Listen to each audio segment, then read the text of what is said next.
which choice best states the main purpose of the text or the purpose question. So what's the difference between a purpose question and main idea question? So main idea and purpose questions, they are quite different. Purpose question, it's about the message that the writer of a passage wants to deliver to a reader. While the main idea is just the main takeaway from your passage, from what you have read. It's just the main focus of your passage. Yeah, it's quite different, right? And the tricky part about purpose question is that there is no specific evidence in the text that would make a certain option correct. However, that specific evidence can make three options incorrect. And let me show how. The following text is from Paul Laurence Dunbar's 1893 poem Retort. Thou art a fool. It means that you are a fool, right? Thou art is just a past form of you are. You are a fool, said my head to my heart. Indeed, the greatest of fools you are. To be led astray by the trick of a trees, by a smiling face or a ribbon smart, and my heart was in sore distress. So here we say that, here we see that the passage is saying that it's kind of heart versus head. To be more specific, head versus heart, right? Head says that he finds it quite foolish that heart is fascinated by trees, by smiles, and so on. And because of that, that person's heart is in a sort of a distress. It's kind of depressed because of that. Let's go on. Then Phyllis came by, and her face was fair. The light gleamed soft on her raven hair, and her lips were blooming a rosy red. Then my heart spoke out with a right bold air. Thou art worse than a fool, O head. It means that you are worse than a fool. Kind of our heart is saying that our head is worse than a fool. So it's like a battle, you know. First we say, first we see that head is saying that the heart is full. Then our heart says that head is full, and it's a sort of a mess. But probably that's the idea. That's the idea behind the question. Let's look at the questions. But I mean, let's look at the options. But before we look at the options, there is the thing that I would like you to do. I would guys you go to this elimination, because elimination with purpose questions, it's way better than going with one correct option. So let me show you how it works. A option, to describe the effects of Phyllis' beauty. It means that the purpose of our passage is to describe the effects of Phyllis' beauty, of that girl's beauty. But is it all about her beauty?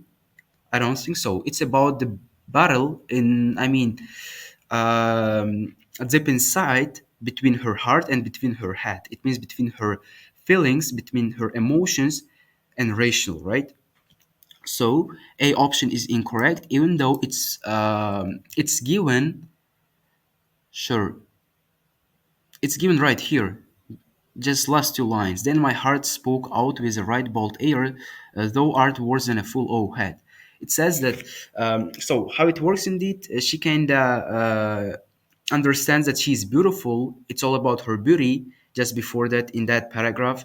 And she kind of understands that it's the head who's even worse than a fool, to underline the fallibility of human emotions. B option, guys, is also given, but is it the message that the writer wants us to get from that passage? I don't think so. It's not about the human emotions. It's more about, again, head versus heart. But it's clearly given, and my heart was in sore distress. It talks about the fallibility of human emotions, or how easily we can hurt our own emotions. C option, to convey the narrator's ambivalence. Ambivalence means ambiguity, or okay, having different feelings. Yes, it quite works, because here we have two feelings having a battle inside, right? The first one is that of head, the message of a head, right? And the second one is the message of a heart. And we can say that it's quite an ambivalence, because it's all that's happening inside of a person. That's all that the person is thinking about. So yeah, C option works, because it's really a main idea. We really want to say that the person is on a fence. He doesn't know that. I mean, isn't it? She doesn't really know whether she has to listen to her heart or to her head, and so ambivalence really works. The option to praise the head for its rational approach. No way.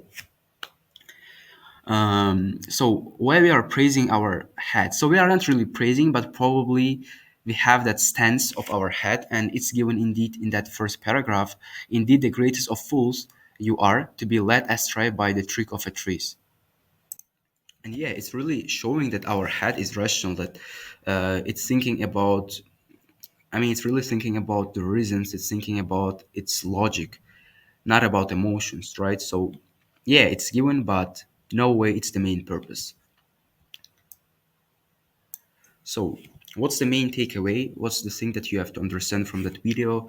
I would say that with main purpose questions, you don't have any specific portion of your passage that would indicate that specific answer is correct.